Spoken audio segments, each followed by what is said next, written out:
जय जय श्री राधे श्याम। भागवत धर्म दर्शन यूट्यूब चैनल में समस्त भागवत प्रेमी भक्तों को, विद्यार्थी जनों को एवं संत महापुरुषों को हार्दिक स्वागत करते हैं। हम लोग गोपाल सहस्त्र नाम स्तोत्रम पाठ करना सीख रहे हैं और अभी तक हम लोगों ने गोपाल सहस्त्र नाम अंतर्गत 20 श्लोक उच्चारण करना सीख चुके हैं। अब हम लोग आगे की ओर बढ़ते हैं। तो यदि आप लोग चैनल में नए हैं तो चैनल को सब्सक्राइब करिएगा, है ना, और पुराने हैं तो वीडियो को शेयर भी करिएगा। और यदि आप यथाशक्ति सहयोग करना चाहें तो आप लोग यथाशक्ति सहयोग सेवा दिए हुए नंबर पर भेज सकते हैं।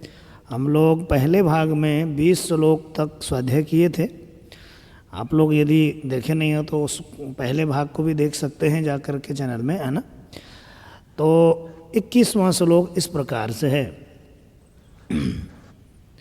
राधा मुखाब्ज मार्तंडो, राधा मुखाब्ज मार्तंडो, राधा मुखाब्ज मार्तंडो, राधा मुखाब्ज मार्तंडो, भास्करो रविजो विदुः, भास्करो रविजो विदुः, भास्करो रविजो विदुः, भास्करो रविजो विदुः, विधिर्विधाता वरुणो, विधिर्विधाता वरुणो, वारुणो वारुणी प्रियः, वारुणो वारुणी प्रियः, राधा मुखाब्ज मार्तंडो, भास्करो रविजो विदुः,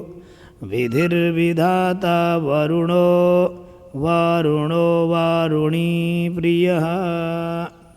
राधा मुखाब्ज मार्तंडो, भास्करो रविजो विदुः, विधिर्विधाता वरुणो, वारुणो वारुणी प्रियः। रोहिणी हृदयानंदी, रोहिणी हृदयानंदी, वसुदेवात्मजो बली, वसुदेवात्मजो बली, नीलांबरो रोहिणेयो, नीलांबो रोहिणी, नीलांबरो रोहिणेयो, नीलांबरो रोहिणेयो, नीलांबरो रोहिणेयो, जरासंधवधो मलः, जरासंधवधो मलः। तो रोहिणी हृदयानंदी, वसुदेवात्मजो बली, नीलांबरो रोहिणेयो, जरासंधवधो मलः। रोहिणी हृदयानंदी, वसुदेवात्मजो बली, नीलांबरो रोहिणेयो, जरासंधवधो मलः। उसके बाद 23वां श्लोक इस प्रकार से है।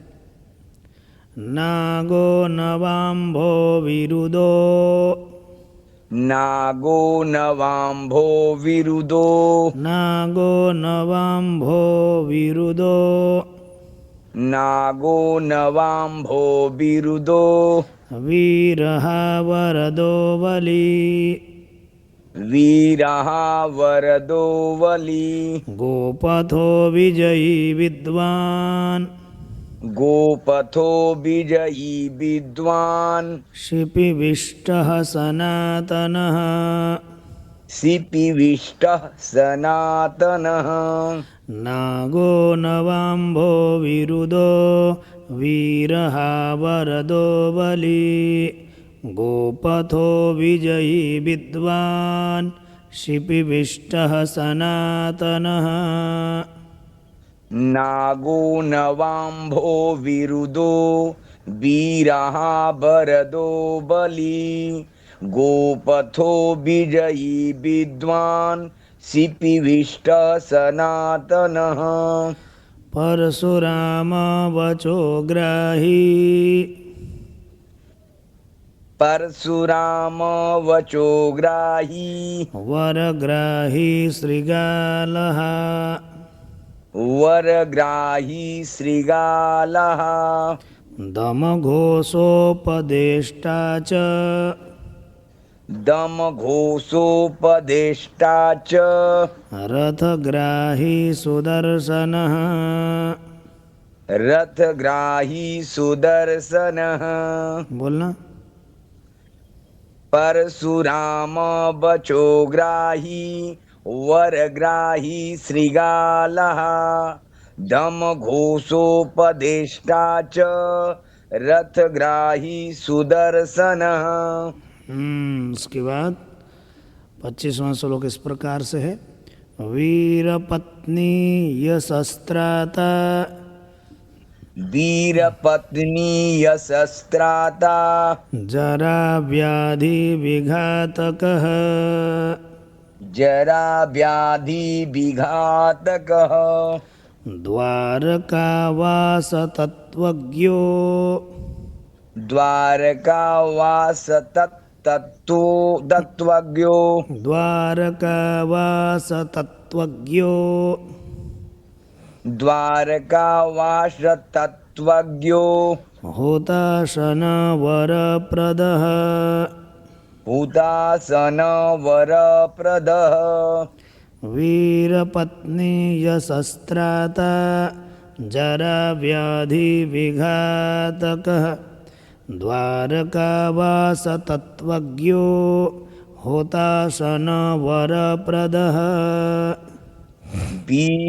वीरपत्नी यशस्त्राता जरा व्याधि विघातकः द्वारकावास तत्त्वज्ञो हुतासन वरप्रदः यमुना वेगसंहारी यमुना वेगसंहारी नीलाम्बरधरः प्रभोः नीलाम्बरधरः प्रभु विभुः सरासनो धन्वी विभुः सरासनो धन्वी विभुः सरासनो धन्वी विभुः सरासनो धन्वी गणेशो गणनायकः गणेशो गणनायकः यमुना वेगसंहारी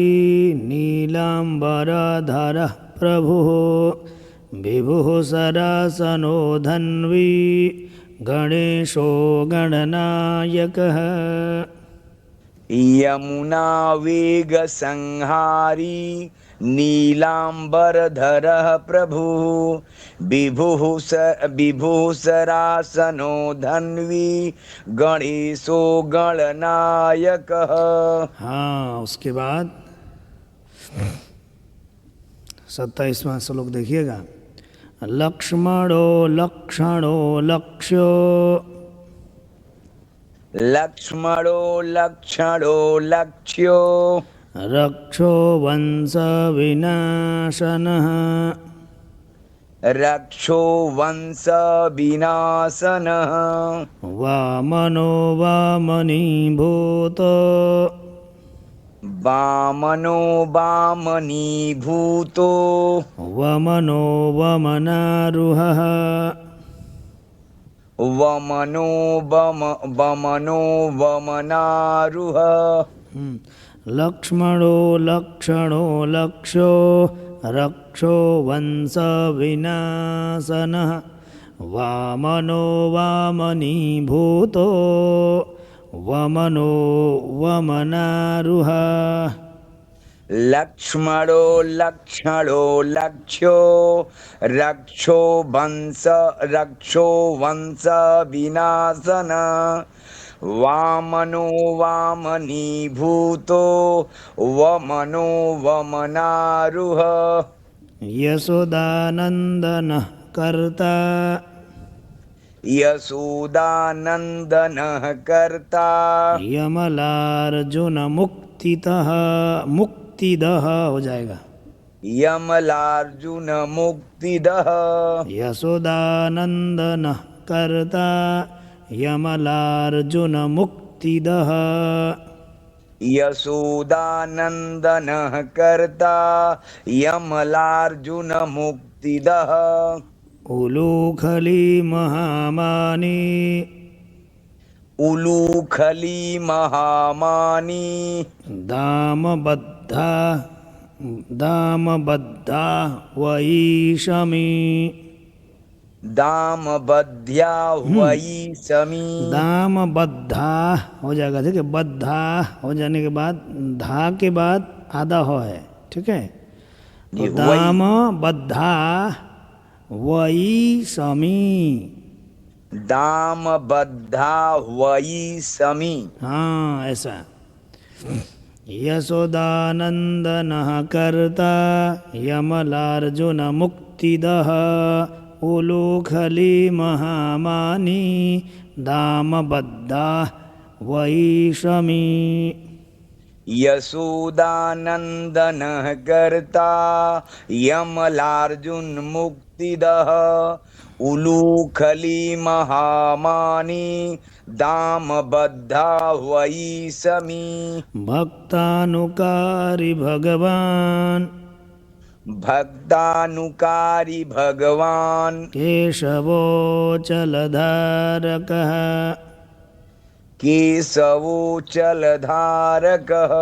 केशिहा मधुहा मोही, केशिहा मधुहा मोही। वृषासुरविघातकः।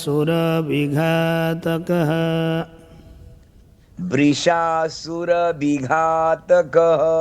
भक्तानुकारी भगवान केशवोचलधारकः। केशिहा मधुहा मोही वृषासुरविघातकः। भक्तानुकारी भगवान केशवोचलधारकः। केशिहा मधुहा मोही वृषासुरविघातकः। उसके बाद अघासुर विनाशी च, अघासुर विनाशी च। पूतना मोक्षदायकः। पूतना मोक्षदायकः। कुब्ज विनोदी भगवान, कुब्जा विनोदी भगवान। कंस मृत्युर्महामखी, कंस मृत्युर्महामखी। कंस मृत्युर्महामखी। कंस मृत्युर्महामखी। बोलना एक बार। अघासुर विनाशी च पूतना मोक्षदायकः। कुब्जा विनोदी भगवान कंस मृत्युर्महामखी। अश्वमेधो वाजपेयो, अश्वमेधो वाजपेयो। अश्वमेधो वाजपेयो। अश्वमेधो वाजपेयो। गोमेधो नरमेधवान्, गोमेधो नरमेधवान्। कन्दर्पकोटिलावण्यस्, कन्दर्पकोटिलावण्यस्। चन्द्रकोटिसुशीतलः, चन्द्रकोटिसुशीतलः। कन्दर्पकोटिलावण्यश्चन्द्रकोटिसुशीतलः। कन्दर्पकोटिलावण्यश्चन्द्रकोटिसुशीतलः। बोलना एक बार अश्वमेधो वाला। अश्वमेधो वाजपेयो। गोमेधो नरमेधवान्। कन्दर्पकोटिलावण्यश्चन्द्रकोटिसुशीतलः। उसके बाद रविकोटिप्रतिकाशो रविकोटिप्रतिकाशो वायुकोटिमहाबलः वायुकोटिमहाबलः ब्रह्मा ब्रह्माण्डकर्ता च ब्रह्मा ब्रह्माण्डकर्ता च कमलावाञ्छितप्रदः कमलावाञ्छितप्रदः रविकोटिप्रतिकाशो वायुकोटिमहाबलः ब्रह्मा ब्रह्माण्डकर्ता च कमलावाञ्छितप्रदः रविकोटिप्रतिकाशो वायुकोटिमहाबलः ब्रह्मा ब्रह्माण्डकर्ता च वाञ्छितप्रदः। उसके बाद कमलाक्षश्च कमलाक्षश्च कमलामुखलोलुपः कमलामुखलोलुपः कमलाव्रतधारी च कमलाव्रतधारी च कमलाभः पुरन्दरः कमलाभः पुरन्दरः कमलाक्षश्च कमलामुखलोलुपः। बोलो। कमलाक्षश्च कमलामुखलोलुपः कमलाव्रतधारी च कमलाभः पुरन्दरः कमलाव्रतधारी च कमलाभः पुरन्दरः। इसके बाद 34वां श्लोक इस प्रकार से है। सौभाग्याधिकचित्तोऽयम् सौभाग्याधिकचित्तोऽयम् सौभाग्याधिकचित्तोऽयम् सौभाग्याधिकचित्तोऽयम् महामायी महोत्कटः महामायी महोत्कटः तारकारी सुरत्राता तारकारी सुरत्राता मारीचक्षोभकारकः मारीचक्षोभकारकः मारीच बोल सकते ना, मारीच क्षोभकारकः मारीचक्षोभकारकः। कोई का साउंड नहीं देना होगा। हाँ, कोई वो दिक्कत नहीं है उसमें, अलग अलग बोल सकते हो ना इसको। सौभाग्याधिकचित्तोऽयं महामायी महोत्कटः तारकारी सुरत्राता मारीचक्षोभकारकः। सौभाग्याधिकचित्तोऽयं महामायी महोत्कटः तारकारी सुरत्राता मारीचक्षोभकारकः। विश्वामित्र प्रियोदान्तो विश्वामित्र प्रियोदान्तो रामो राजीवलोचनः रामो राजीवलोचनः लङ्काधिपकुलध्वंसी लङ्काधिपकुलध्वंसी विभीषणवरप्रदः विभीषणवरप्रदः विश्वामित्रप्रियोदान्तो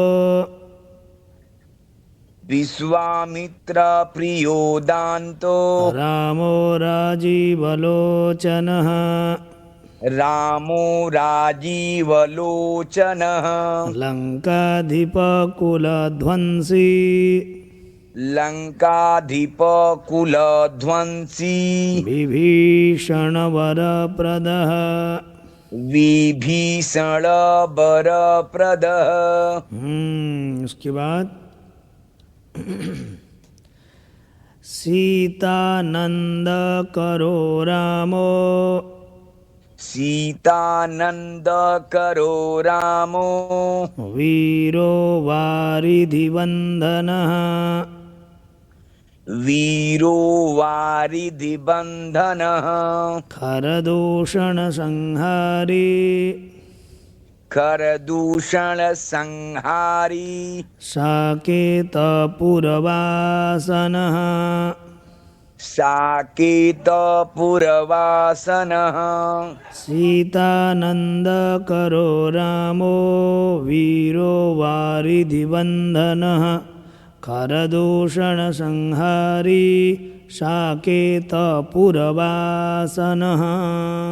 सीतानंद करो रामो, वीरो वारिधिबन्धनः, खरदूषण संहारी, साकेत पुरवासनः।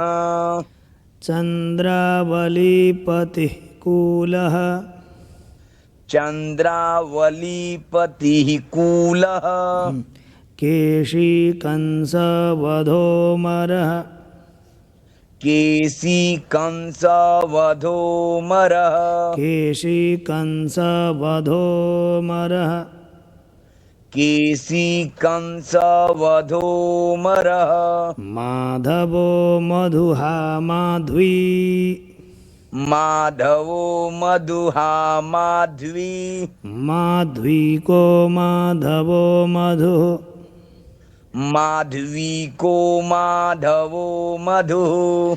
चंद्रावलीपतिः कूलः, केशी कंसवधोमरः, माधवो मधुहा माध्वी, माध्वी को माधवो मधु। चंद्रावलीपति कूलः, केशी कंसवधोमरः, माधवो मधुहा माध्वी, माध्वी को माधवो मधुः। उसके बाद मुंजाटवी गाहमानो,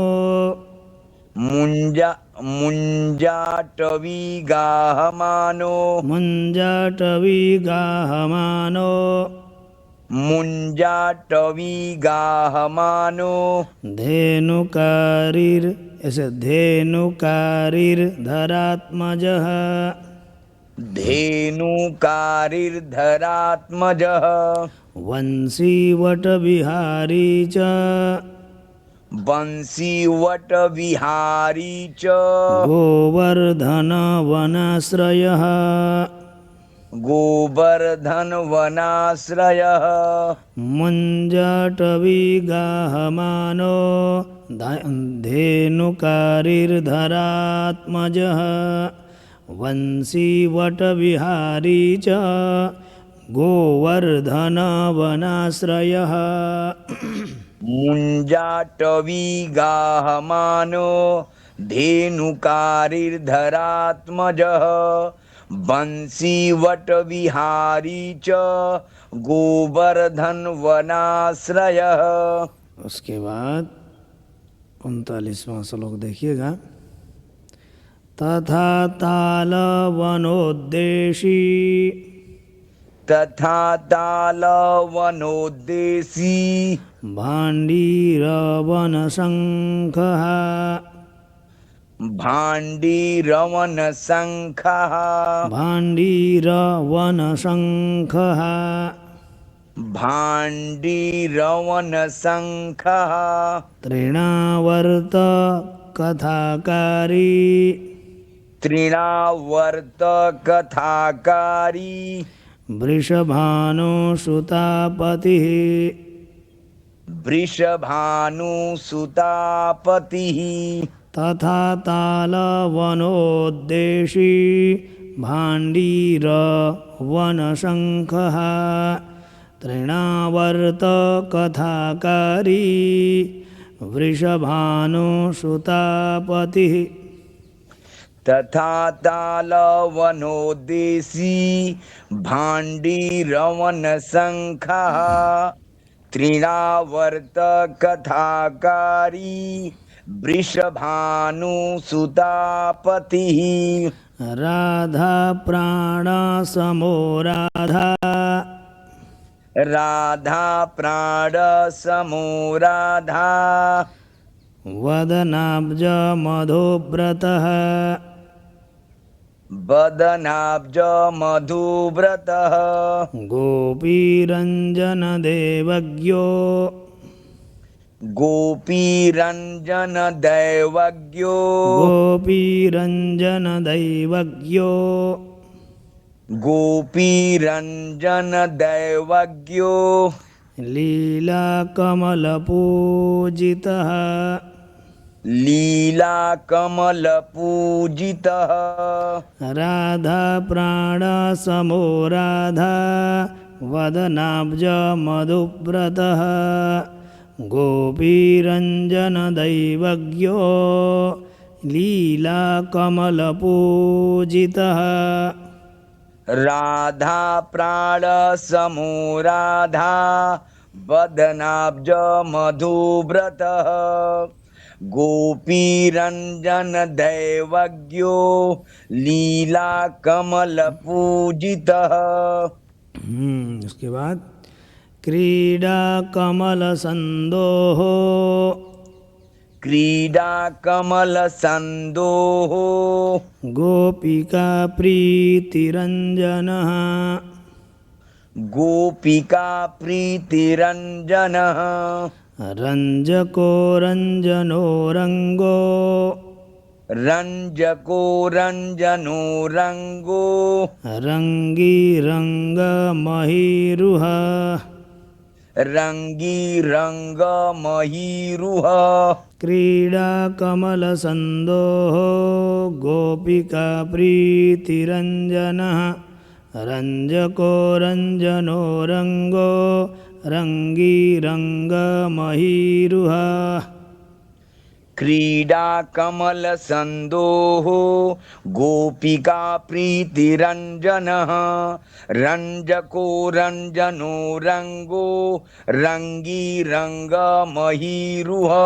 उसके बाद 42वां श्लोक कामः कामारिभक्तोऽयं कामः कामारिभक्तोऽयं पुराण पुरुषः कविः पुराण पुरुषः कविः नारदो देवलो भीमो नारदो देवलो भीमो बालो बालमुखाम्बुजः बालो बालमुखाम्बुजः कामः कामारिभक्तोऽयं पुराणपुरुषः कविः नारदो देवलो भीमो बालो बालमुखाम्बुजः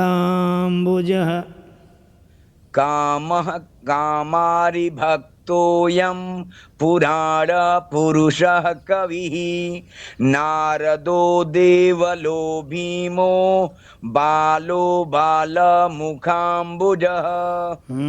उसके बाद 43वां श्लोक इस प्रकार से है अम्बुजो ब्रह्म साक्षी च अम्बुजो ब्रह्म साक्षी च योगी दत्तवरो मुनिः योगी दत्तवरो मुनिः योगी दत्तवरो मुनिः योगी दत्तवरो मुनिः ऋषभः पर्वतो ग्रामो ऋषभः पर्वतो ग्रामो नदी पवनवल्लभः नदी पवनवल्लभः अम्बुजो ब्रह्म साक्षी च योगी दत्तवरो मुनिः ऋषभः पर्वतो ग्रामो नदी पवनवल्लभः अम्बुजो ब्रह्म साक्षी च योगी दत्तवरो मुनिः ऋषभः पर्वतो ग्रामो नदी पवनवल्लभः पद्मनाभः सुरज्येष्ठो पद्मनाभसुरज्येष्ठो पद्मनाभः सुरज्येष्ठो पद्मनाभसुरज्येष्ठो ब्रह्मा रुद्रो हि भूषितः ब्रह्मा रुद्रो हि भूषितः गणानां त्राणकर्ता च गणानां त्राणकर्ता च गणेशो ग्रहिलो ग्रही गणेशो ग्रहिलो ग्रही पद्मनाभः सुरज्येष्ठो ब्रह्मा रुद्रो हि भूषितः गणानां त्राणकर्ता च गणेशो ग्रहिलो ग्रही पद्मनाभसुरज्येष्ठो ब्रह्मा रुद्रो हि भूषितः गणानां त्राणकर्ता च गणेशो ग्रहिलो ग्रही गणाश्रयो गणाध्यक्षः गणाश्रयो गणाध्यक्षः क्रोडीकृतजगत्त्रयः क्रोडीकृतजगत्त्रयः यादवेन्द्रो द्वारकेन्द्रो यादवेन्द्रो द्वारकेन्द्रो मथुरावल्लभोधुरी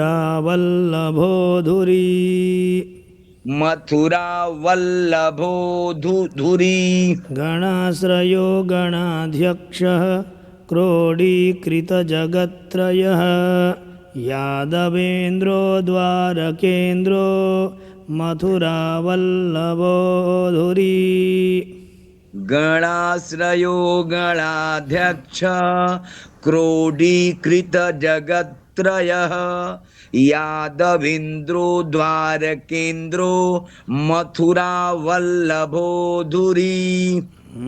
इसके बाद भ्रमर कुंतली कुंती भ्रमरः कुंतली कुंती सुतरक्षी महामखी सुतरक्षी महामखी यमुना वरदाता च यमुना वरदाता च काश्यपस्य वरप्रदः काश्यपस्य वरप्रदः भ्रमरः कुंतली कुंती सुतरक्षी महामखी यमुना वरदाता च काश्यपस्य वरप्रदः भ्रमरः कुंतली कुंती सुतरक्षी महामखी यमुना वरदाता च काश्यपस्य वरप्रदः। उसके बाद 47वां श्लोक इस प्रकार से है। शंखचूड़ वधोद्दामो शंखचूडावधोद्दामो गोपीरक्षण तत्परः गोपीरक्षण तत्परः पांचजन्यकरो रामी पांचजन्यकरो रामी त्रिरामी वनजो जयः त्रिरामी वनजो जयः शंखचूडवधोद्दामो गोपीरक्षण तत्परः पांचजन्यकरो रामी त्रिरामी वनजो जयः शंखचूडावधोद्दामो गोपीरक्षण तत्परः पांचजन्यकरो रामी त्रिरामी वनजो जयः। पांचजन्य करो रामिले। फाल्गुन फाल्गुन सखो फाल्गुनः फाल्गुन सखो फाल्गुन फाल्गुन सखो फाल्गुनः फाल्गुन सखो विराध वधकारकः विराधवधकारकः रुक्मिणी प्राणनाथश्च रुक्मिणी प्राणनाथश्च सत्यभामा प्रियङ्करः सत्यभामा प्रियङ्करः फाल्गुनः फाल्गुनसखो विराधवधकारकः रुक्मिणी प्राणनाथश्च सत्यभामा प्रियङ्करः फाल्गुनः फाल्गुन सखो विराधवधकारकः रुक्मिणी प्राणनाथश्च सत्यभामा प्रियङ्करः कल्पवृक्षो महावृक्षो कल्पवृक्षो महावृक्षो दानवृक्षो महाफलः दानवृक्षो महाफलः महाफलः ठीक है। कल्पवृक्षो महावृक्षो दानवृक्षो महाफलः कल्पवृक्षो महावृक्षो दानवृक्षो महाफलः अंकुशो भूषुरो भामो अंकुशो भूसुरो भामो भामको भ्रामको हरिः भामको भ्रामको हरिः कल्पवृक्षो महावृक्षो दानवृक्षो महाफलः अंकुशो भूषुरो भामो भामको भ्रामको हरिः कल्पवृक्षो महावृक्षो दानवृक्षो महाफलः अंकुशो भूसुरो भामो भामको भ्रामको हरिः। उसके बाद 50वां श्लोक इस प्रकार से है। सरलः शाश्वतो वीरो सरलः शाश्वतो वीरो यदुवंशी शिवात्मकः यदुवंशी शिवात्मकः प्रद्युम्नो बलकर्ता च प्रद्युम्नो बलकर्ता च प्रहर्ता दैत्यः प्रभुः प्रहर्ता दैत्यः प्रभुः। बोलना एक बार। सरलः शाश्वतो वीरो यदुवंशी शिवात्मकः प्रद्युम्नो बलकर्ता च प्रहर्ता दैत्यः प्रभु। उसके बाद 51वां श्लोक इस प्रकार से है। महाधनो महावीरो महाधनो महावीरो वनमाला विभूषणः वनमाला विभूषणः तुलसीदाम सौभाढ्यो ढ्यो ढ्यो तुलसीदाम सौभाढ्यो जालंधर विनाशनः जालंधर विनाशनः महाधनो महावीरो वनमाला विभूषणः महाधनो महावीरो वनमाला विभूषणः तुलसीदाम सौभाढ्यो जालंधर विनाशनः तुलसीदाम सौभाढ्यो जालंधर विनाशनः। उसके बाद सूरः सूर्यो मृकण्डश्च सूरः सूर्यो मृकण्डश्च भास्करो विश्वपूजितः भास्करो विश्वपूजितः रविस्तमोहावह्निश्च रविस्तमोहावहनिश्च वाडवो वडवानलः वाडवो वडवानलः शूरः सूर्यो मृकण्डश्च भास्करो विश्वपूजितः रविस्तमोहावह्निश्च वाडवो वडवानलः सूरः सूर्यो मृकण्डश्च भास्करो विश्वपूजितः रविस्तमोहावहनिश्च वाडवो वडवानलः दैत्यदर्पविनाशी च दैत्यदर्पविनाशी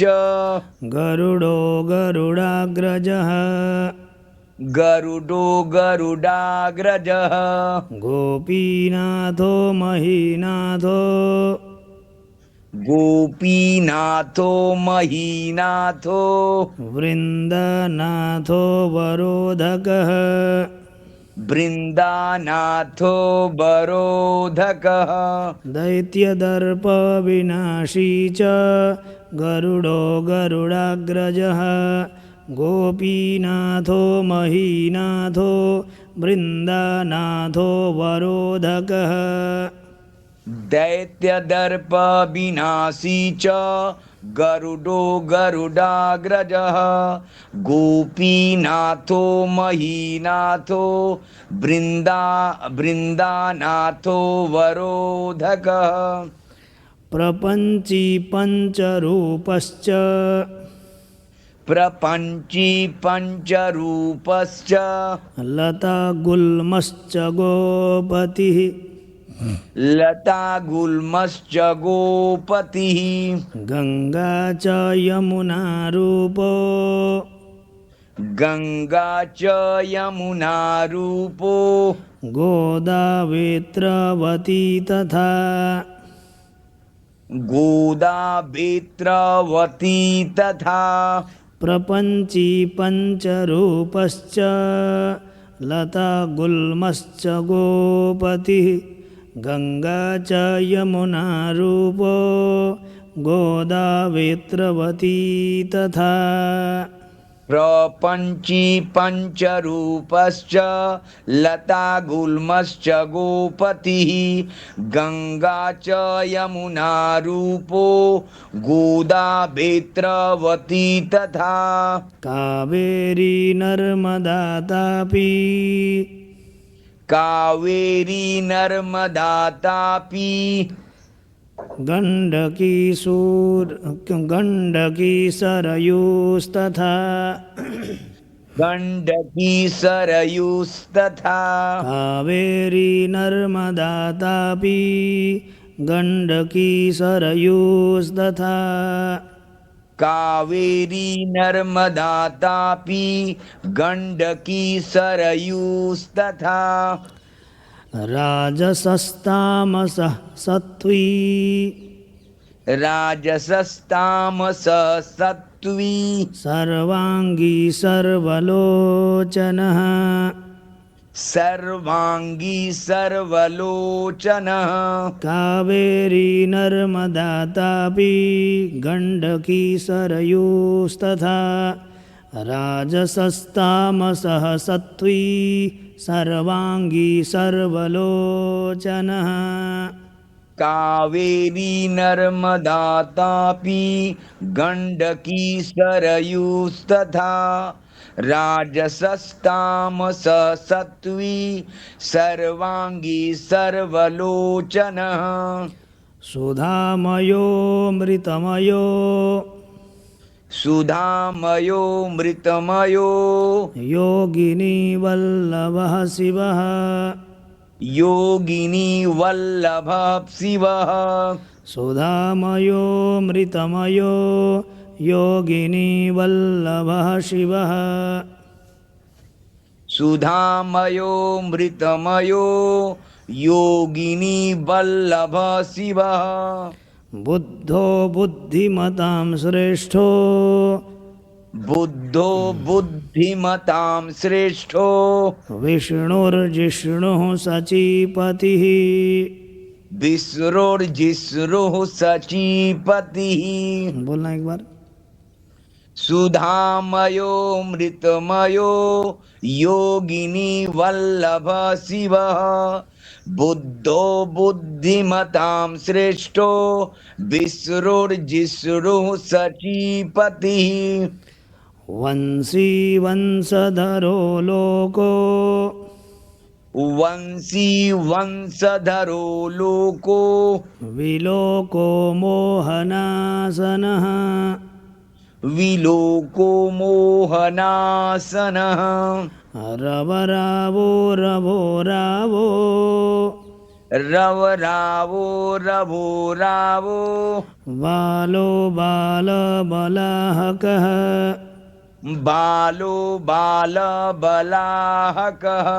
वंशी वंशधरो लोको विलोको मोहनाशनः। रवरावो रवो रावो बालो बालबलाहकः।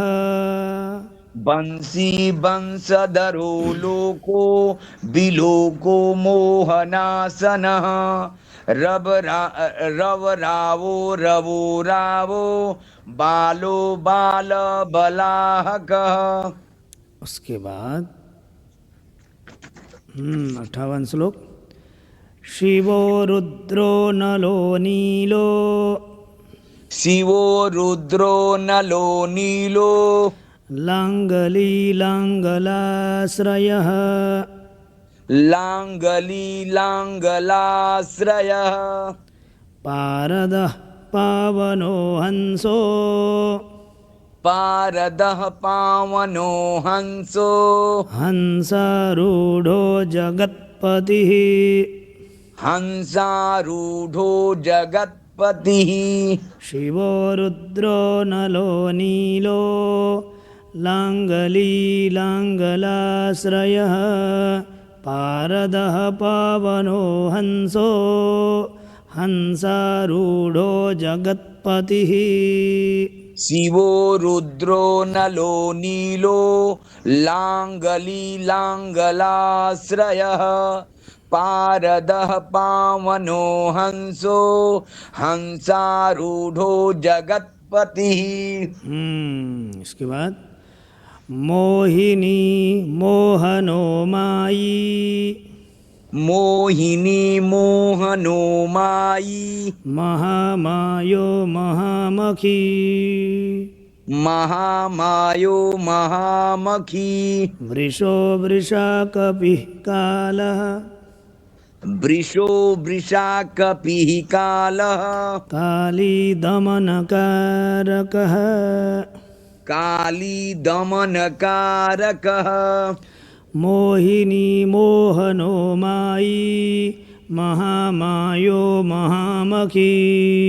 वृषो वृषाकपिः कालः काली दमनकारकः। मोहिनी मोहनो मायी महामायो महामखी।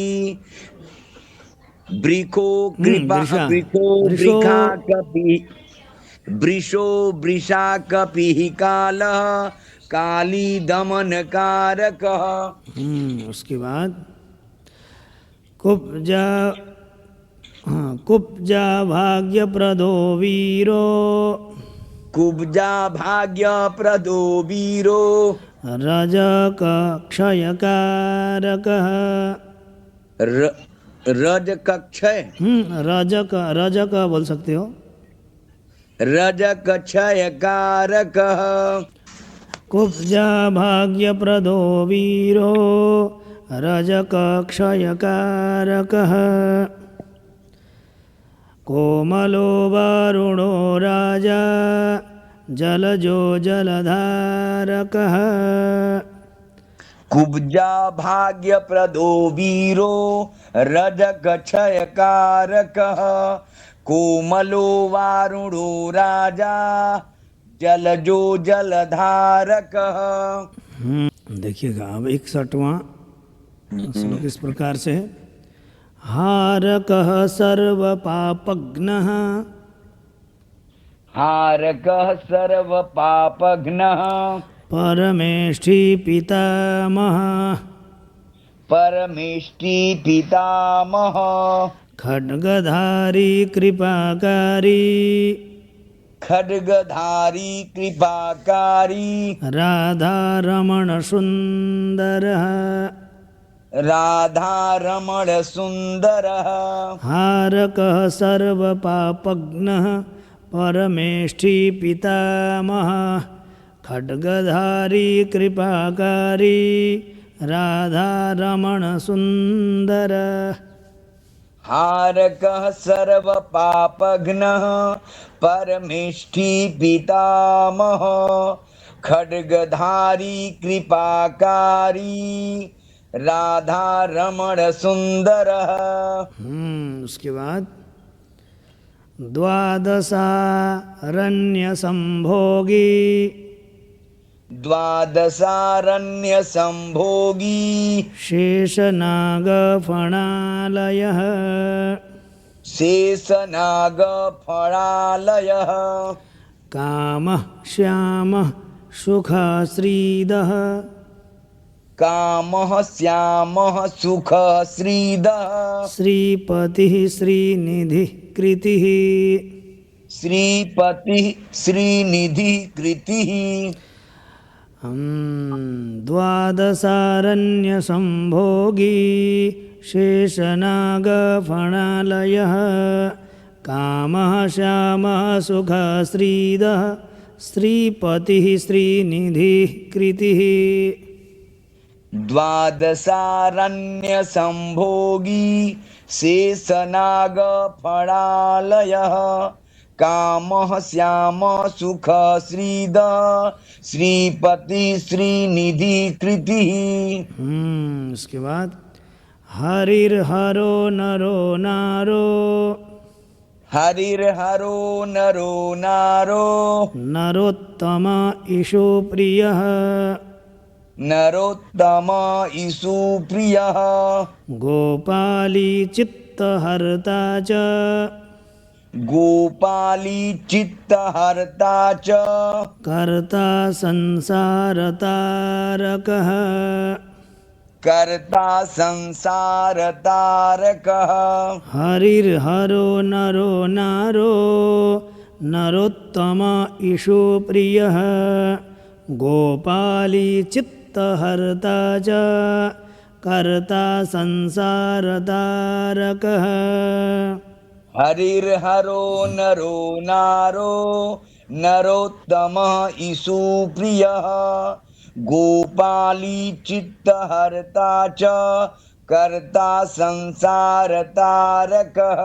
उसके बाद आदिदेवो महादेवो आदिदेवो महादेवो गौरी गुरुरनाश्रयः गौरी गुरुरनाश्रयः साधुर्मधुर्विधुर्धाता साधुर्मधुर्विधुर्धाता भ्राता क्रूरपरायणः भ्राता क्रूरपरायणः आदिदेवो महादेवो गौरी गुरुरनाश्रयः साधुर्मधुर्विधुर्धाता भ्राता क्रूरपरायणः। आदिदेवो महादेवो गौरी गुरुरनाश्रयः साधुर्मधुर्विधुर्धाता भ्राता क्रूरपरायणः। रोलम्बी च हयग्रीवो वानरारिर्वनाश्रयः रोलम्बी च हयग्रीवो वनरारी वनाश्रयः रोलम्बी च हयग्रीवो रोलम्बी च हयग्रीवो वानरारिर्वनाश्रयः वानरारिर्वनाश्रयः वनं वनीवनाध्यक्षो वनं वनीवनाध्यक्षो महावन्द्यो महामुनिः। महाबन्ध्यो महामुनिः एक बार बोलना। रोलम्बी च हयग्रीवो वानरारिर्वनाश्रयः वनं वनीवनाध्यक्षो महावन्द्यो महामुनि देखो स्यमन्तकमणिप्राज्ञो स्यमन्तकमणिप्राज्ञो विज्ञो विघ्नविघातकः विज्ञो विघ्न विनाश विघातकः स्यमन्तकमणिप्राज्ञो स्यमन्तकमणिप्राज्ञो विज्ञो विघ्नविघातकः विज्ञो विघ्न विघातकः गोवर्धनो वर्धनीयो गोवर्धनो वर्धनीयो वर्धनी वर्धनप्रियः। वर्धनी वर्धन प्रियः तो गोवर्धनो वर्धनीयो, गोवर्धनो वर्धनीयो हाँ वर्धनो वर्धनी वर्धनप्रियः। वर्धनी वर्धन प्रियः पूरा बोलना। स्यमन्तकमणिप्राज्ञो विज्ञो विघ्न विघातकः गोवर्धनो वर्धनीयो वर्धनी वर्धन प्रियः। उसके बाद देखो वर्धन्यो वर्धनो वर्धी, वर्धन्यो वर्धनो वर्धी, यहाँ देखिएगा सभी जगह ये ध शुद्ध है। यहाँ पर वर्धन्यो वर्धनो वर्धी, वर्धन्यो वर्धनो वर्धी, वार्धिन्यः वार्धिन्य ऐसे चलेगा वार्धिन्यः सुमुख प्रियः, वार्धिन्यः सुमुख प्रियः, वार्धिन्यः सुमुख प्रियः, वार्धिन्यः सुमुख प्रियः। वर्धितो वर्धितो वृद्धको वृद्धो, वर्धितो वृद्धको वृद्धो, वर्धितो वृद्धको वृद्धो, वर्धितो वृद्धको वृद्धो, वृन्दारक जनप्रियः, बिंदार बिंदा वृन्दारक बिंदारक बिंदारक जनप्रियः। वो मेरी की माता है। वृन्दारक जनप्रियः, बिंदारक जनप्रिय, वर्धन्यो वर्धनो वर्धी, वार्धिन्यः सुमुख प्रियः, वर्धितो वृद्धको वृद्धो, वृन्दारक जनप्रियः। वर्धन्यो वर्धनो वर्धी, वार्धिन्यः सुमुख प्रिय, वर्धितो वृद्धको वृद्धो, वृन्दारक जनप्रिय।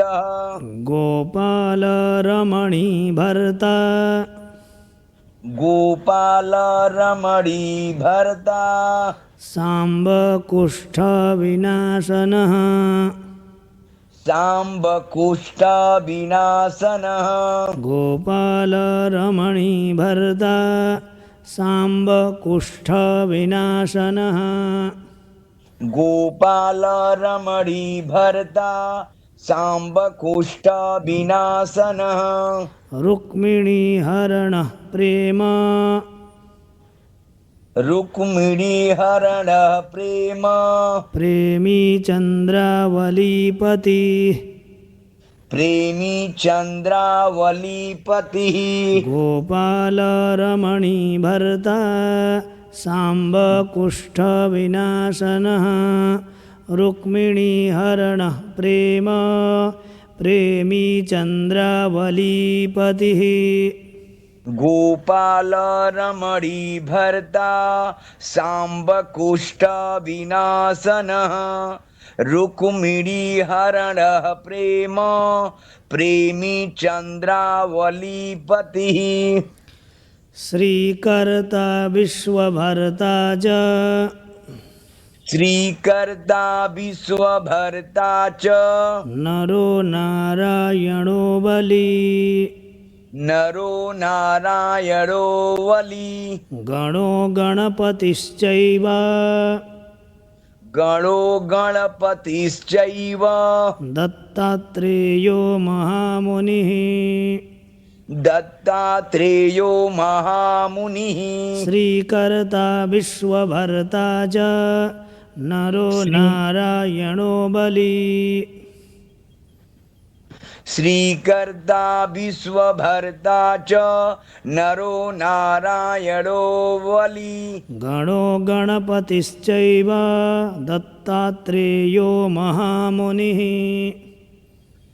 गणो गणपतिश्चैव दत्तात्रेयो महामुनिः बोलना एक बार श्रीकर्ता विश्वभर्ता च नरो नारायणो बली गणो गणपतिश्चैव दत्तात्रेयो महामुनिः व्यासो नारायणो दिव्यो व्यासो नारायणो दिव्यो भव्यो भावुकधारकः भव्यो भावुकधारकः स्वः श्रेयसं शिवं भद्रं स्वः श्रेयसं शिवं भद्रं स्वः श्रेयसं शिवं भद्रं स्वश्रेयसं शिवं भद्रं भावुकं भविकं शुभम् भावुकं भविकं शुभं व्यासो नारायणो दिव्यो भव्यो भावुकधारकः स्वः श्रेयसं शिवं भद्रं भावुकं भविकं शुभम् व्यासो नारायणो दिव्यो भव्यो भावुकधारकः स्वः श्रेयसं शिवं भद्रं भावुकं भविकं शुभम। तो आज हम लोगों ने दूसरे भाग में 70 श्लोक तक सीख लिए हैं। आगे के जो भी श्लोक हैं वो हम लोग तीसरे और चौथे भाग में संभवतः हो सके तो कर लेंगे, ठीक है। तो इसी प्रकार से आप लोग अध्ययन करते रहिएगा और यथाशक्ति सहयोग भेजते रहिएगा ताकि ये सब कार्य करने में हमें सब लोगों को आसानी भी हो। वीडियो को शेयर अवश्य करिएगा ताकि सबको इसका लाभ प्राप्त हो सके। मुझे विदा दीजिएगा। जय जय श्री राधे श्याम।